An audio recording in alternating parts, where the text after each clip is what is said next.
I woke up in a hoodie that wasn't mine, smelling like someone else's cologne with no memory of how it got on my body. The strange part wasn't the hoodie. The strange part was the way he looked at me the next morning like he was terrified I'd asked the one question he couldn't answer. I asked anyway. He walked away without a word. For 3 days, our entire team captain avoided my eyes like I was something he'd broken and couldn't fix. I told myself it was nothing. I was wrong. Because the night I finally got him to talk, he didn't just explain the hoodie. He told me something that rewrote everything I thought I knew about him, about us, and about the promise he'd been keeping since the day we met. What happened next changed my life forever. Gymnasium smelled like rubber and rain that night, the kind of damp autumn air that clings to your skin after a match played in a downpour. I remember waking up on the physio bench in the equipment room, blinking against the fluorescent lights, my head pounding like something had slammed into it. I was wearing a gray hoodie 2 sizes too big, sleeves swallowing my hands, the fabric warm like it had just come off someone's back. Embroidered in the chest pocket was a number I knew by heart: 7. Our captain's number. My name is Eli Marchetti, 20 years old, second-year midfielder for a university team that had, until that night, never given me a single reason to think about Dorian Reyes as anything other than the guy who barked instructions during drills and stayed silent during everything else. Dorian was the kind of captain who led by example instead of speeches, quiet in a way that made people lean in closer just to catch what he might say. I had spent an entire season admiring him from a careful, controlled distance, telling myself it was respect and nothing more. That morning when I finally found him near the equipment lockers, he wouldn't look at me. His jaw was tight, his hands stuffed into his pockets like he needed somewhere to hide them. "You should go home," he said. "Get some rest." No explanation, no mention of the hoodie, no mention of how I'd ended up unconscious on that bench in the first place. Just a wall, cold and immediate, where a person used to stand. For the first few days, I convinced myself it wasn't a big deal. Maybe I'd taken a hard fall during the storm, maybe someone had covered me with the nearest jacket, maybe Dorian was simply embarrassed about whatever chaos had happened after I blacked out. But small things kept surfacing, things that didn't add up. Our assistant coach, Priya, went quiet whenever I brought up that night. My roommate, Marcus, mentioned that Dorian had called the team group chat at 2 in the morning asking if anyone had seen me leave the gym, panic barely hidden under his usual calm tone. And Dorian himself began arriving to practice earlier and leaving later, always managing to be somewhere else whenever I approached. It was Priya who eventually let something slip, not out of carelessness, but because she looked at me one afternoon with an expression halfway between pity and guilt. "He hasn't told you," she said. It wasn't a question. "Told me what?" She hesitated, glancing toward the field where Dorian was running suicides alone, sweat darkening his shirt even in the cold. "That's not my story to tell, Eli, but you should know he's been carrying something for a long time, longer than you'd think."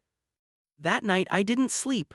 I kept turning her words over, searching for a shape that made sense, and coming up with nothing except a hollow, aching curiosity that refused to let me rest. I finally cornered Dorian on a Thursday after everyone else had left the locker room, the overhead lights buzzing faintly, rain tapping against the high windows like it always seemed to when something important was about to happen between us. He was lacing up his shoes slower than necessary, clearly stalling. "I'm not leaving until you tell me what happened," I said. He exhaled, long and shaky, the kind of breath that carries more weight than words. "You don't want to know, Eli. Try me." He looked up then, and for the first time all week he actually met my eyes. What I saw there wasn't guilt, it was fear, raw and unguarded, the kind you don't see on a team captain who never flinches on the field. "That night," he said, "you didn't fall, you collapsed. Right in the middle of the storm, right in front of me, and for about 11 seconds I didn't know if you were breathing." My chest tightened. I didn't remember any of it. Why didn't anyone tell me? "Because the reason you collapsed wasn't the weather," he said, voice dropping. "It was the medication you've been taking, the one your file says you stopped needing months ago, the one you apparently never actually stopped." The room seemed to tilt. I hadn't told anyone about my heart condition, the one I'd hidden since transferring schools, terrified it would cost me my spot on the team, my scholarship, the only version of myself I'd built from nothing. "How do you know about that?" "Because I'm the one who found your emergency contact card in your bag when the paramedics asked. I'm the one who sat outside the exam room for 4 hours because I couldn't make myself leave. And I'm the one who promised the doctor and myself that I wouldn't say anything to the team until you were ready. That hoodie wasn't some accident, Eli. I put it on you because you were shaking and it was the only thing I had." I sat down slowly on the bench between us, the truth settling over me heavier than I expected. All the pieces I'd been chasing suddenly formed a picture I hadn't wanted to see. My own carefully buried secret, discovered not by someone trying to expose me, but by someone determined to protect me even at the cost of his own comfort. "You should have told me you knew," I said quietly, "instead of avoiding me like I did something wrong." "I wasn't avoiding you because of what happened to you," Dorian said. "I was avoiding you because of what happened to me watching you on that floor. I've never been that scared in my life and I didn't know what to do with that feeling, so I did what I always do. I went quiet." There was something in the way he said it, something that went beyond concern for a teammate. I studied his face, the tension around his eyes, the way his hands had curled into fists like he was bracing for a rejection he expected to come.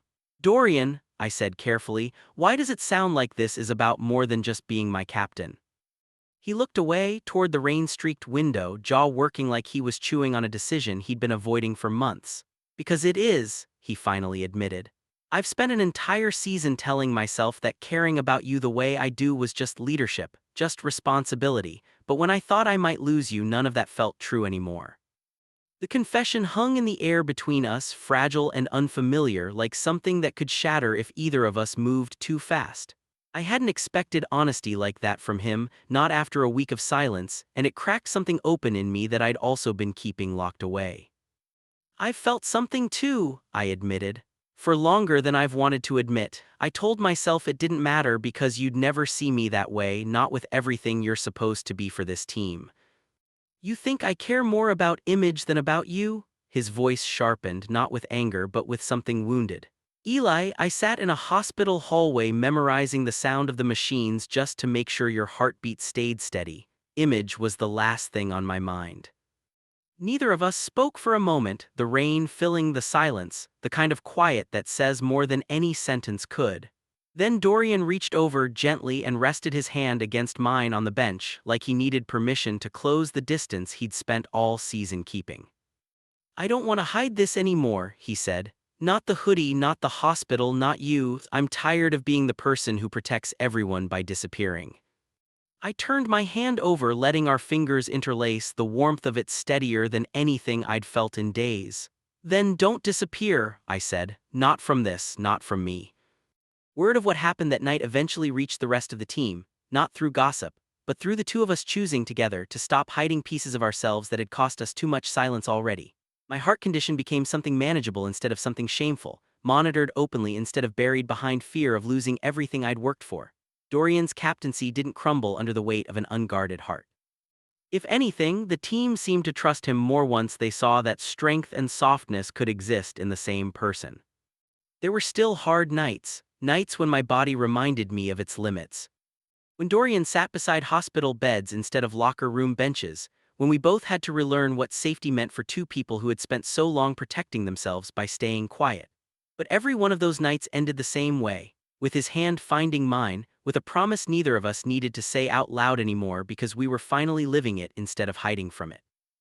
Months later, on a quieter evening after a match we'd won without a single dramatic collapse to complicate it, Dorian handed me that same gray hoodie again, worn soft now from time and washing, the number 7 slightly faded at the edges. "Keep it," he said, a small smile finally reaching his eyes, "so you never forget the reason I couldn't explain it back then." I pulled it over my head, the fabric familiar now instead of foreign, carrying not the scent of a stranger's cologne but the weight of everything we'd survived to get here. Some secrets almost break you before you understand they were never meant to hurt you at all. Mine turned out to be the beginning of the one thing I never thought I'd have. Someone who stayed, even when staying meant facing the fear he'd spent his whole life running from. And that in the end was worth every unanswered question along the way.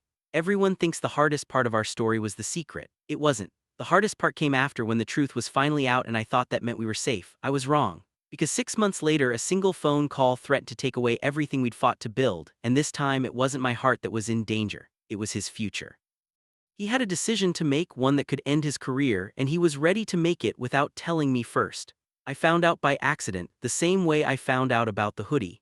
And once again I had to ask myself how much a person is willing to give up for someone they love. What happened next changed everything I thought I understood about sacrifice. Spring came late that year, the kind of cold that lingers into April and makes everyone forget what warmth feels like. By then, Dorian and I had settled into something steady, something neither of us had to hide anymore. We held hands walking across campus. We sat together at team dinners without pretending the space between our chairs meant nothing. My heart condition was monitored now instead of buried, and for the first time since I'd transferred schools, I felt like a whole person instead of someone performing wellness for an audience. I should have known peace like that never lasts without one more test. Started with a manila envelope I wasn't supposed to see, left carelessly on the kitchen counter of the apartment Dorian and I now shared with Marcus. National Team Scouts, it read across the letterhead, followed by Dorian's full name and a training camp invitation 3 states away. Attached to it was a second letter, one I had no business reading, addressed to the scouting committee. In Dorian's handwriting, it declined the invitation. No explanation, no hesitation. Just a signature at the bottom, already dried. I confronted him that night the way he'd once confronted his own fear with me, except this time I was the one demanding honesty.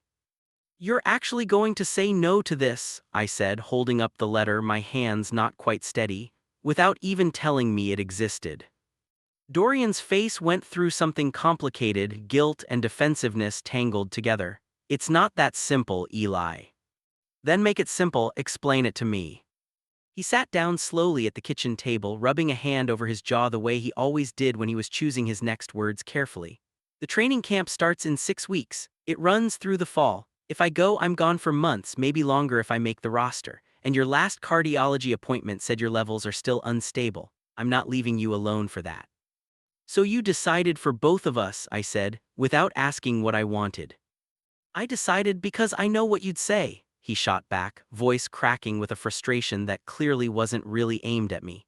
"You'd tell me to go, you'd smile and tell me you'll be fine, and then I'd spend every night wondering if that was true or if you were just protecting me the way I used to protect you." The accusation landed harder than either of us expected because it was true, and we both knew it. I didn't sleep well that night, staring at the ceiling, replaying every version of the conversation I could have had instead. Somewhere around 3 in the morning, I finally understood what was actually eating at me. It wasn't just that he was willing to give up his chance at something enormous. It was that he was doing it alone, silently, exactly the way he used to disappear into himself before we ever learned to be honest with each other. The next morning, I found Priya in the equipment room, the same place where everything about our story seemed to start and unravel and start again. "You know about the training camp," I said. It wasn't a question this time either. She nodded slowly. "He asked me not to tell you, said he didn't want you feeling guilty for something that isn't your fault." "That's exactly the problem," I said. "He's protecting me from a decision that should belong to both of us." Priya studied me for a long moment, the kind of look she used to give me back when she was the one holding pieces of a secret I hadn't been ready to hear. "Then don't let him make it alone," she said. "You already know what that costs, you lived it." I found Dorian on the field that evening, running alone again the way he had during the worst days of the previous fall, sweat and exhaustion doing the talking his voice usually did. I didn't call out to him. I just walked out onto the grass and stood in his path until he had no choice but to stop. "You don't get to disappear into silence again," I said, breathing hard from the cold air. "Not after everything it cost us the first time." He bent forward, hands on his knees, chest heaving. "I'm not trying to disappear, I'm trying to protect you. By deciding my life is more fragile than it actually is," I said. "By making yourself smaller so I don't have to feel like a burden. Dorian, I've spent my whole life terrified that my heart made me someone people had to sacrifice for. I refuse to become the reason you sacrifice your entire future."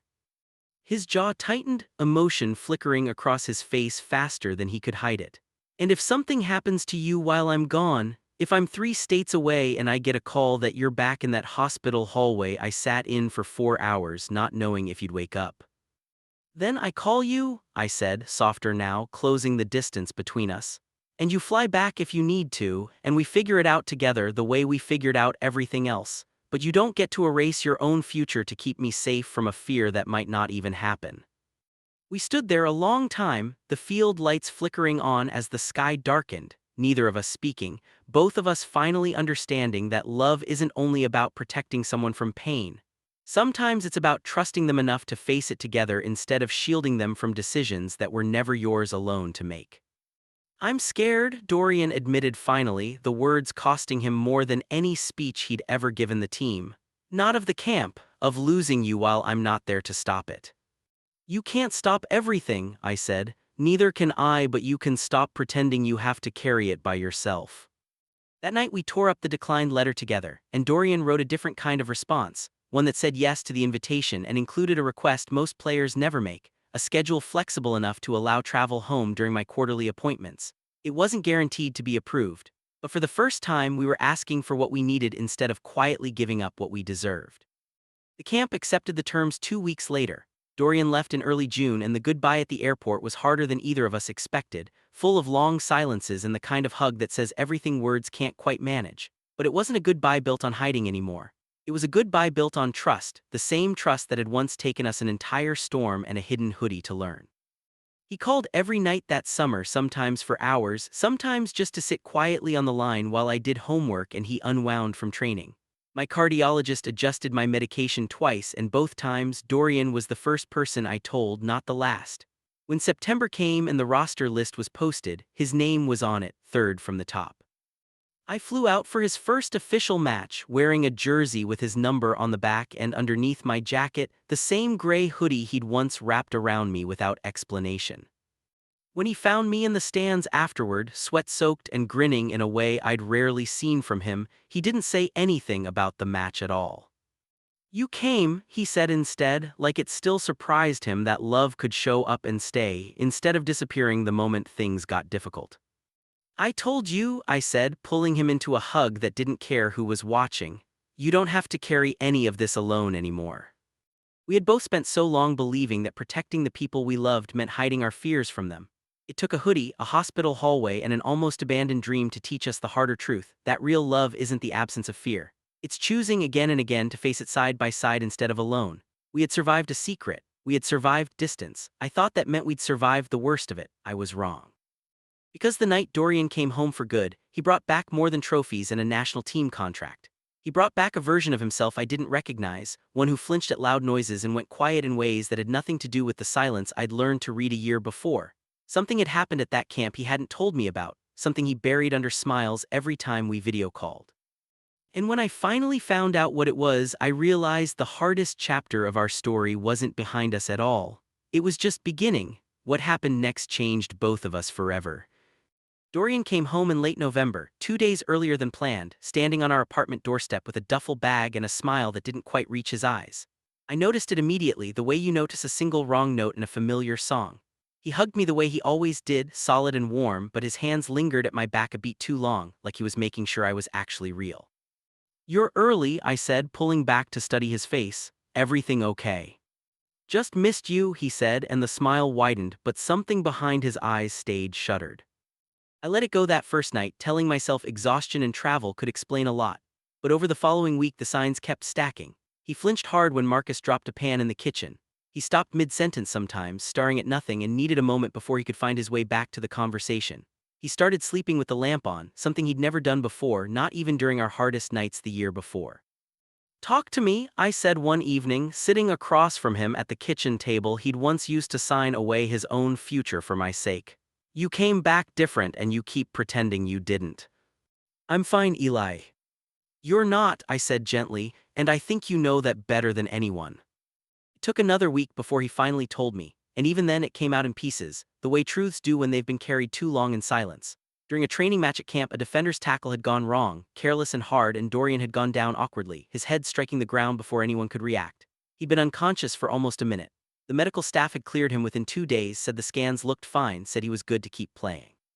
"But something's not right," he admitted finally, staring at his hands instead of at me. "I get these moments where everything just goes quiet and far away, like I'm watching myself from somewhere outside my own body. Loud sounds feel like they're coming from underwater. I haven't told the team doctors because I'm terrified they'll pull me from the roster before the qualifying matches."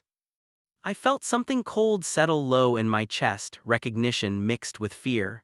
"Dorian, that sounds like it could be a concussion that never fully healed, maybe something more serious. You can't just push through that."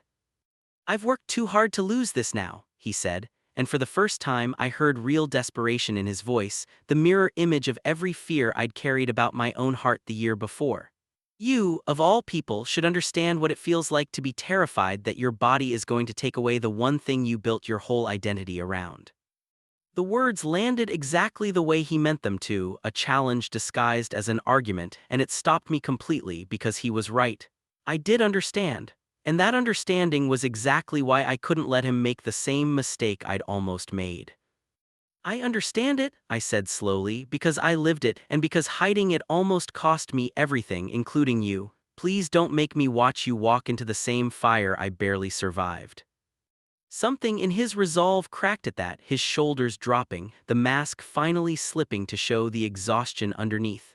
I don't know how to walk away from this, Eli. Soccer is the only thing that ever made me feel like I mattered outside of being someone's protector. You matter to me without a single goal to your name, I said, reaching across the table for his hand. But I can't watch you gamble with your mind the way I used to gamble with my heart. Please, let someone help you carry this instead of hiding it until it breaks you completely.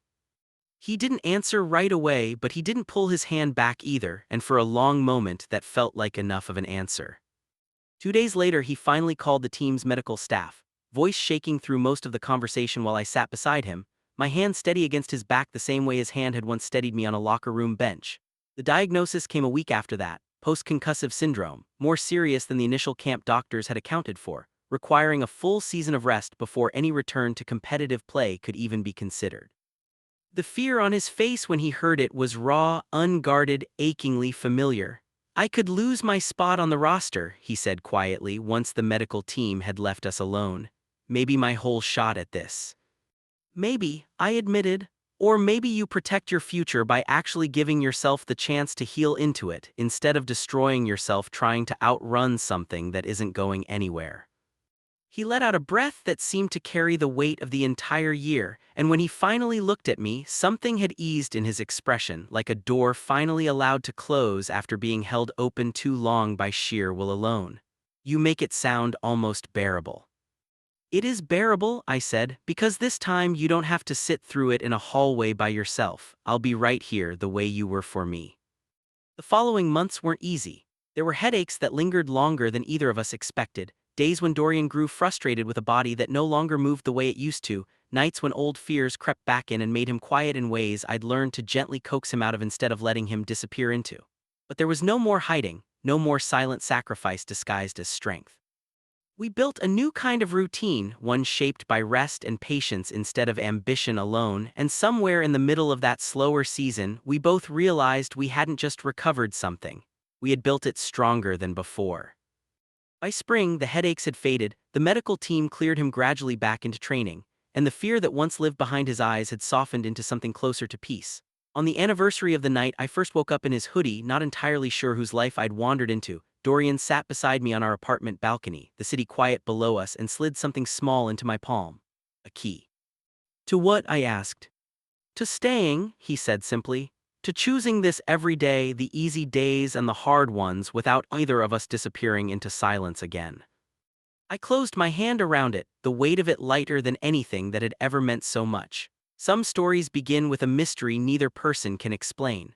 Ours had somehow become one where the biggest mystery left was how two people who once hid everything from each other had learned, slowly and imperfectly, to hide absolutely nothing at all. 3 years after a hoodie changed my life, I stood in front of a mirror trying to knot a tie with hands that wouldn't stop shaking, not from nerves about the wedding, but from a phone call I'd just received that threatened to cancel it completely. Someone from Dorian's past had resurfaced, someone neither of us had mentioned to the other, carrying a truth that could either mean nothing or mean everything. I had less than 6 hours to decide whether to say something before the ceremony or let it wait until after when it might already be too late to matter. What I chose to do next changed the way I understood trust forever. The morning of the wedding was bright and unreasonably calm. The kind of soft October light that made everything look like it belonged in a memory before it had even happened. Dorian and I had chosen a small venue at the edge of campus, the same field where he'd once run suicides alone while carrying secrets he thought would break us. Now string lights hung across the goalposts, and folding chairs sat in careful rows across grass that had seen us fall apart and come back together more times than either of us could count. I was getting ready in a side room with Marcus, who had appointed himself best man and lead tie straightener, when my phone buzzed with a message from a number I didn't recognize. It was short, almost clinical. My name is Adrian Cole. I used to know Dorian at his old club. There's something about our past he probably hasn't told you. I think you deserve to know before today. My stomach dropped in a way that had nothing to do with pre-wedding jitters. I didn't respond right away. Instead, I sat with the message for almost an hour, turning it over, trying to decide if this was a threat or a warning or nothing at all, some stranger looking for relevance on a day that had nothing to do with him. Marcus noticed my silence before I said a word about it. "You've got the look," he said, sitting down beside me, still holding the boutonniere he hadn't finished pinning. "The one Dorian used to get last year before he told you something big." "Someone reached out," I admitted. "Says there's something about Dorian's past I don't know, someone named Adrian Cole." Marcus went very still, which told me more than any explanation could have. "You should talk to Dorian before the ceremony," he said carefully. "Not because it's bad, because it's complicated and it's not really mine to explain." That was exactly what Priya had said to me the very first time this story began, back when I was chasing a hoodie and a silence I didn't understand. History, apparently, had a habit of rhyming. I found Dorian packing near the equipment shed behind the field, tie loosened, looking more like the nervous captain I remembered from 3 years earlier than the composed professional athlete he'd become. He turned when he heard my footsteps, and something in my expression must have given me away instantly. "You got the message too," he said quietly. It wasn't a question. "You knew he'd reach out." Dorian exhaled hard, running a hand through his hair. "I knew it was possible. Adrian and I dated for almost a year back before I transferred here. It ended badly, mostly because I was still figuring out how to be honest with anyone, including myself. I never told you because it never felt relevant to us, and because some part of me was scared you'd wonder if I was capable of hiding things from you again." There it was, the old fear resurfacing in a new shape, the same instinct to protect through silence instead of trusting through truth. I felt a flash of hurt, quick and sharp, followed almost immediately by something steadier, a recognition of exactly how far we'd both already come. "I'm not upset that you dated someone before me," I said carefully. "I'm upset that you were scared to tell me on today of all days instead of trusting that we could handle it together." "I know," he said, voice rough. "I panicked. I thought if I brought it up it would feel like inviting a shadow into something that's supposed to be the happiest day of our lives." I stepped closer, taking both his hands the way he'd once steadied mine on a locker room bench 3 years before. "Dorian, we built this entire relationship on choosing honesty over protection, even when honesty is uncomfortable. If we start this marriage by hiding pieces of ourselves again, we're just repeating the same mistake in nicer clothes." He let out a breath that sounded like relief and grief tangled together. "You're right, I'm sorry. I should have told you about Adrian a long time ago, not because it matters who I loved before you, but because you deserve to know all of me, not just the parts that are easy."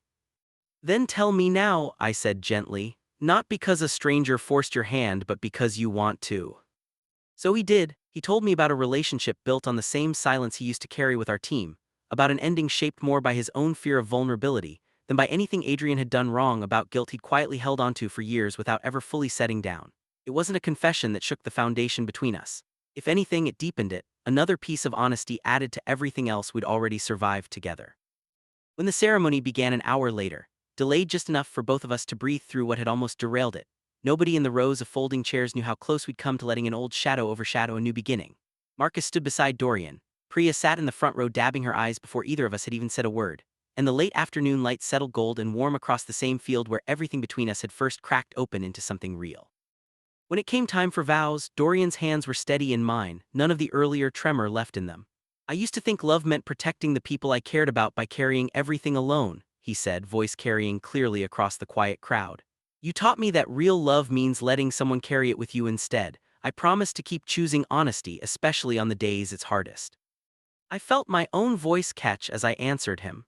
"I woke up in your hoodie 3 years ago with no idea what any of it meant, and somehow it became the beginning of the only home I've ever truly wanted. I promise to keep choosing you and to keep choosing the truth, even when it's inconvenient, even when it's scary, especially then." Later that evening, as the string lights flickered on above the field and our friends danced across grass that had once witnessed silent runs and shared secrets, Dorian pulled me aside near the same equipment shed where our hardest conversation of the day had unfolded just hours before. "Thank you," he said quietly, forehead resting against mine, "for making me tell the truth even when I wanted to hide. Thank you for actually telling it, I said. That's the part that matters. Somewhere behind us, music swelled softly into the night, and for a moment neither of us moved, just breathing in the quiet certainty that whatever shadows still lingered from either of our pasts, we'd chosen once again to face them together instead of alone. Some stories begin with an unanswered question. Ours had become one where every question, no matter how uncomfortable, always found its way back to the same answer: each other.